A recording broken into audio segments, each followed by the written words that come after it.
એ નાબૂદ કરી નાખવો જોઈએ, કરવું જોઈએ એમાંથી નાબૂદ કરી દેવો જોઈએ. હવે પછી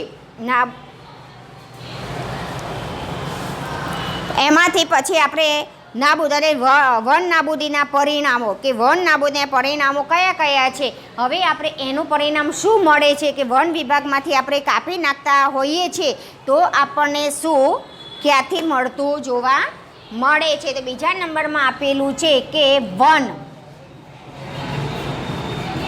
શું આપે છે, વન નાબૂદીના પરિણામો. શું આપ્યું છે કે પરિણામો શું છે, પરિણામો છે. હવે એનું પરિણામ શું જોવા મળે છે તો પહેલી તેમજ બુજોએ વન નાબૂદીના કારણોના પરિણામોનો યાદ કરવાનો પ્રયાસ કર્યો. તેમને યાદ છે કે વન નાબૂદીથી પૃથ્વી પર તાપમાન તેમજ પ્રદૂષણના સ્તરમાં વધારો થાય છે. તેનાથી વાતાવરણમાં કાર્બન ડાયોક્સાઇડના સ્તરમાં વધારો થાય છે, ભૂમિય જળનો ઘટાડો થાય છે. તેનાથી ખ્યાલ આવે છે કે વન નાબૂદીથી પ્રાકૃતિક સંતુલન પર પ્રભાવ પડે છે. પ્રોફેસર અહમદે તેમને બતાવ્યું કે જો વૃક્ષના આ પ્રકારે કાપણી ચાલતી રહી તો વરસાદ તેમજ ભૂમિના ફળદ્રુપતા ઘટાડો થાય છે. તેનાથી વધુ પ્રમાણમાં પૂર, દુષ્કાળ જેવી કુદરતી આફતોનો સંભાવના વધી જાય છે. આપણે કંઈ પહેલી અને બીજો વન નાબૂદીના કારણો પહેલાં આપણે 7મા ધોરણમાં શીખી ગયા કે જે તાપમાન વધી જાય છે, વૃક્ષો વધુ હશે તો વરસાદ વધુ આવે છે અને જો વરસાદ ન આવે તો દુષ્કાળ થવાની સંભાવના રહેતી હોય છે. તો આપણે જે બળતણ છે, વૃક્ષો છે, કાપી નાખીએ તો આપણને નુકસાન થાય છે. શું થાય છે, નુકસાન થાય છે. ભૂમિનું પણ ફળદ્રુપતામાં ઘટાડો થાય છે અને એ ઘટાડો થયા પછી પણ શું થાય છે કે આફતો મોટા પ્રદૂષણો આપણને ફેલાવાની સંભાવના રહે છે. જો વૃક્ષો આપણને હોય સારા તો આપણને ઓક્સિજન પણ સારું મળે છે અને ના હોય તો આપણને કાર્બન ડાયોક્સાઇડનું પ્રમાણ વધી જાય છે, માણસોને જોખમ બને છે.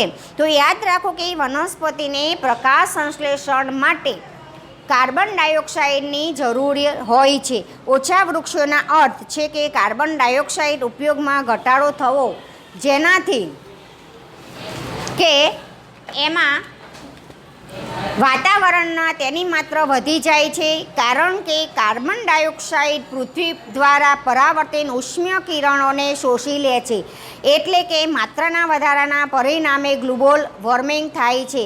પૃથ્વીના તાપમાનમાં વધારાથી જળચક્ર સંતુલન બગડી જાય છે અને વરસાદમાં ઘટાડો થાય છે, જેના કારણે દુષ્કાળ આવે છે. કે કારણ કે વાતાવરણમાં કાર્બન ડાયોક્સાઇડનું પ્રમાણ વધી જાય છે, એમાં ઝેરી વાયુ થઈ જાય છે અને આના કારણે પૃથ્વીનું જે કિરણો છે, જે ઉષ્મીય કિરણો તાપમાન વધી જાય, ઠંડક જે રહે છે એ ઠંડક રહેતી નથી અને એના કારણે એમ કે આપણને વોર્મિંગ ગ્લુકોઝ વોર્મિંગ, કારણ કે પરિણામે આપણે શું છે શરીરની અંદર રોગચાળાનું પ્રમાણ પણ વધી જાય છે. આના કારણે જળચક્ર આખું સંતુલન બગડી જતું હોય છે. તો એના કારણે એમ કે આપણે વૃક્ષો વાવવું ખાસ જરૂરી હોય છે અને દુષ્કાળનો સમય, કારણ કે વૃક્ષો ના આવે તો વરસાદ ન આવે, તેના કારણે આપણને દુષ્કાળ પણ પડતો હોય છે. ભૂમિના ગુણધર્મોમાં પરિવર્તનનું મુખ્ય કારણ વન નાબૂદી છે. આપણે ભૂમિનું કારણ કયું છે, વન નાબૂદી. કે કારણ કે ભૂમિ છે જ્યાં ખાલી ન હોય તો આપણે ખાલી હોય ત્યાં ઘર મકાન બાંધી દઈએ છીએ, ત્યાં આગળ વૃક્ષોનું પ્રમાણ વધતું નથી. તો એના કારણે આપણને બને છે કોઈપણ ક્ષેત્રના ભૂમિના ભૌતિક ગુણધર્મો પર વનસ્પતિ ઉછેરો વૃક્ષોની અસર પડે છે. કે જ્યાં ભૂમિ ખાલી હોય, પૃથ્વીની જગ્યા ખાલી હોય ત્યાં આગળ આપણે શું વાવવું જોઈએ, વૃક્ષો વાવવા જોઈએ. શું વાવવું જોઈએ, વૃક્ષો વાવવા જોઈએ. ત્યાં આગળ બીજું એમ કે ઘર કે મકાનો બાંધવા જોઈએ નહીં. 7માં યાદ કરો કે વૃક્ષો કેવી રીતે જમીનનું ધોવાણને અટકાવે છે. આપણે જોયું 7મા ધોરણમાં વૃક્ષો વિશે છેલ્લો પાઠમાં આપણે જોયું હતું કે વૃક્ષો જમીનનું ધોવાણ અટકાવે છે. કારણ કે વરસાદ પડ્યો હોય, વરસાદ પડે એટલે વૃક્ષો વાવેલા હોય તો વૃક્ષો બધો વરસાદ પાણી પર વૃક્ષો ઉપર પડે છે. વૃક્ષો પર પાંદડા ઉપરથી ધીમે ધીમે ગળી અને વૃક્ષોનું નીચે જમીનનું ધોવાણ થતું નથી. એટલે આપણે જમીનને પણ એમ કે વૃક્ષો સાચવી રાખે છે. ભૂમિ પર વૃક્ષો માત્ર ઘટવાના કારણે ભૂમિનું ધોવાણ વધે છે. ભૂમિનું ઉપરનું પડ સ્તર દૂર કરવાથી નીચેના સખત પથ્થરનો સ્તરો દેખાય છે, જેનાથી ભૂમિમાં સેન્દ્રિય પદાર્થો અને સળતા કાર્બોદિત પદાર્થો ઘટાડો થાય છે તથા તેને ફળદ્રુપતામાં પણ ઘટાડો થાય છે. ધીમે ધીમે ફળદ્રુપ ભૂમિ રણમાં ફેરવાઈ જાય છે. તેને રણ નિર્માણ કહેવામાં આવે છે. ધીમે ધીમે એમ કે પછી જો વૃક્ષો ના હોય તો જમીનનું ધોવાણ થાય, જમીનનું ધોવાણ થાય એટલે આપણે એની ઉપર જે જમીનનું ફળદ્રુપતા છે ઘટી જાય છે. અને જે આપણે સડેલા જંગલની અંદર જો કોઈ પ્રાણી મરી ગયેલું હોય તેના અવશેષો જે હોય તો જમીનની અંદર દટાય છે. વૃક્ષો જે કોવાઈ ગયેલા હોય પાંદડા હોય એ પણ આપણે જમીનની અંદર દટાય છે. તો એનાથી જમીન આપણી કેવી બને છે? ફળદ્રુપ બને છે. કેવી બને છે? ફળદ્રુપ બને છે. તો જો વૃક્ષો ના હોય તો આ બધું એમ કે જમીન ફળદ્રુપ બનાવતી નથી અને ફળદ્રુપ જમીન બની શકતી નથી. તેના કારણે એમ કે ભૂમિનું રણ એટલે શું કહેવામાં આવે છે? રણમાં ફેરવાઈ જાય છે. આખું એમ કે દુષ્કાળ ફેરવાઈ જતો હોય છે. તો વન નાબૂદીના કારણે જળ સંગ્રહ ક્ષમતામાં પણ ઘટાડો થાય છે. જંગલ ન હોય તો આપણને એમ કે શું થાય છે? વરસાદ ઓછો પડે તો પાણીની પણ તંગી પડતી હોય છે. તો જો પાણીની તંગી પડે તો શું થાય છે કે માણસોમાં પણ દુષ્કાળ કે પાણીની તંગી હોય તો આપણે જંગલોમાં વનસ્પતિ કે ખેતીવાડી પણ ઉછેરી શકતા નથી. તથા ભૂમિના ઉપરના પડની મારફતે નીચેના સ્તરોમાં પાણીનો પ્રવેશવાની ક્રિયાને અસર ઊભી થાય છે, જેના પરિણામે સ્વરૂપે પૂર આવે છે. ભૂમિના અન્ય ગુણધર્મો જેવા કે પોષક તત્વો, બંધારણ વગેરે પર વન નાબૂદીની અસર થાય છે. આપણે ધોરણ 7માં અભ્યાસ કર્યો કે વનમાંથી આપણને અનેક ઉત્પાદનો પ્રાપ્ત થાય છે. તે ઉત્પાદનોની યાદી બનાવો કે જો આપણે વૃક્ષોને સતત કાપતા રહીશું તો શું તંગીનો સામનો કરવો પડશે. હવે આપણે જોઈએ કે વનમાં આપણે એમ કે જો સતત વૃક્ષો કાપતા રહીશું તો શું છે કે આપણને તંગી દરેક પ્રકારની રહે છે. કારણ કે પાણીની પણ તંગી રહે છે, ખોરાકની પણ તંગી રહે છે અને પ્રાણીઓને વધારે નુકસાન થશે. પ્રાણીઓને શું થશે? વધારે પડતું નુકસાન થાય છે. તો હવે આપણે વન તેમજ વન્ય જીવનનું સંરક્ષણ આપેલું છે. શું આપેલું છે એમાં? કે વન તેમજ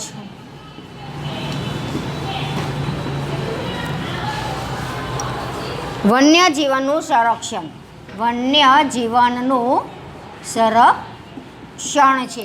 તો હવે આપણે એ જોવાનું છે કે વનમાં વન્યજીવનનું એટલે પ્રાણીઓ વિશેનું આપણે જોવાનું છે કે કઈ રીતે થાય છે. તો વન નાબૂદીની અસરો જાણ્યા બાદ પહેલી અને બુજો ચિંતિત હતા.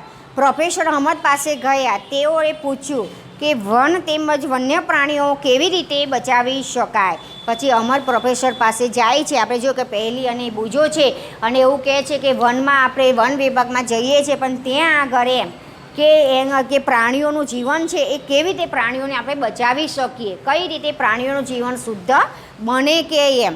તો આપણે એમાં કે પ્રોફેસર અહમદે પહેલી બુજો તેમજ તેમના સહદ્યોગિકને જૈવવરણને સુરક્ષિત રીતે મુલાકાત માટેનું આયોજન કર્યું. તેના માટે તેઓ પંચમઢી જૈવિકરણ સુરક્ષિત ક્ષેત્રમાં પસંદગી કરી. જાણતા હતા કે આ ક્ષેત્રની વનસ્પતિઓ અને પ્રાણીઓ ઉપરી હિમાલયની શૃંખલાને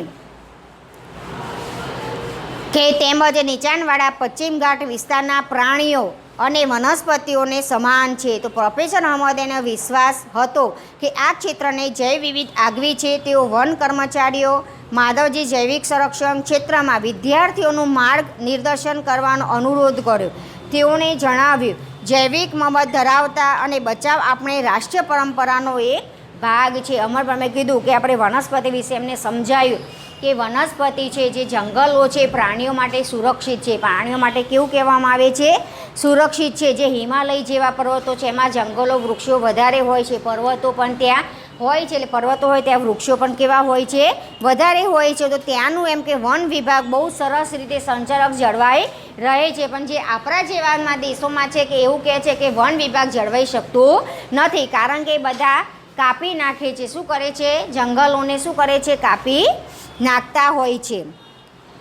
માધવજીએ વિદ્યાર્થીઓએ સમજાવ્યું કે આપણે વ્યક્તિગત પ્રયત્ન કરવો, સમાજ પ્રયત્ન વિશે સરકારી સંસ્થાઓ વન્ય પ્રાણીઓ સંરક્ષણ માટે કાર્યરત. સરકાર તેઓને સુરક્ષણ માટે કાર્યરત અને માટે નિયમ પદ્ધતિ યોજનાઓ બનાવે છે. વન્ય પ્રાણીઓ અભયારણ્ય, રાષ્ટ્રીય ઉદ્યાન, જૈવિકરણ સુરક્ષિત ક્ષેત્ર વગેરે વનસ્પતિઓ અને પ્રાણીઓ માટે સંરક્ષિત તેમજ સુરક્ષિત ક્ષેત્ર છે. કે જે વિદ્યાર્થીઓ માટેનું છે કે આપણે કે સુરક્ષિત જીવન કહેવામાં આવે છે. પ્રાણીઓનું પણ જીવન સુરક્ષિત કહેવામાં આવે છે. એટલે વન વિભાગમાં જે છે એ આપણે વન અને જંગલો ના હોય તો પ્રાણીઓ સુરક્ષિત રહી શકતા નથી ને એક જાતનું એમ કે એવી પદ્ધતિ યોજના આપણે બનાવવી જોઈએ કે વન વિભાગમાં કે સરકારી કર્મચારીઓને એવું વાતાવરણ કે નિયમો બનાવવા જોઈએ કે વૃક્ષો વાવવા જોઈએ. શું કરવું જોઈએ? આપણે વૃક્ષો વાવવા જોઈએ. કોઈ કાપી નાખતું હોય વૃક્ષો તો પણ આપણે સરકારી કર્મચારીઓને આપણે પણ કહેવું જોઈએ કે શું કરે છે કે વૃક્ષો કાપે. આપણે શું છે વૃક્ષો આપણે કાઢવું જોઈએ ને અભયારણ્ય આપણે એમ કે વૃક્ષોનું એમ કે ચલાવવું જોઈએ અને એ વૃક્ષોની અંદર કે આપણે સંરક્ષણ રીતે આપણે રાખવું જોઈએ. હવે આપણે 7 પોઈન્ટ એમાં આપેલું છે કે પંચમહાલ જેવી સુરક્ષા આપેલું છે એની અંદર અને એની અંદર આપેલું છે કે અભયારણ્ય આપેલું છે મોટો છે એની અંદર આખી આકૃતિ આપેલી છે એમાં આકૃતિ. હવે ધ્રુવા જળાશય છે, ચૂર્ણક અને બોરી અભયારણ્ય, બોરી અને સાપુતારા રાષ્ટ્રોદ્યાન સાપુતારામાં તમે જુઓ છો કે ત્યાં આગળ આખા જંગલ જ હોય છે. શું હોય છે? જંગલ જ હોય છે. ત્યાં જંગલો કાપી શકતા નથી એટલે ત્યાં આખું સાપુતારાનું આખું વન વિભાગ કહેવામાં આવે છે. પંચમઢીનું અભયારણ્ય છે ત્યાં આગળ પણ જંગલો આવેલા હોય છે. શું આવેલું હોય છે? જંગલો ત્યાં આગળ આપેલો છે. પિરિયડ તરફ છે, પાનરનાથ ગ્રેડ છે, જે પંચમઢી છે, આ બધા છે જંગલ વિશેના છે. કયા છે? જંગલના દેશો ગણવામાં આવે છે કે આ બધા પર્વતીય છે અને જંગલો સુરક્ષિત વિસ્તાર કહેવામાં આવે છે. તો હવે આપણે જૈવિક આરક્ષણ વિસ્તાર આપેલો છે.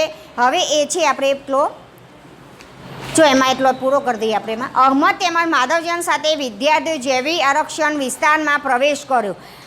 માધવજીવન સમજાવ્યું કે વિસ્તાર જૈવિક આસ્તરણ વિસ્તાર બનાવવામાં આવ્યા છે. કે અમર પર કહ્યું કે માધવજીવન એટલે વિદ્યાર્થીઓને સમજાવે છે કે અમુક એવા વિસ્તારો છે કે આખા પર્વતીય વિસ્તારો છે અને જંગલનો વિસ્તારો. કેવા વિસ્તારો કહેવામાં આવે છે?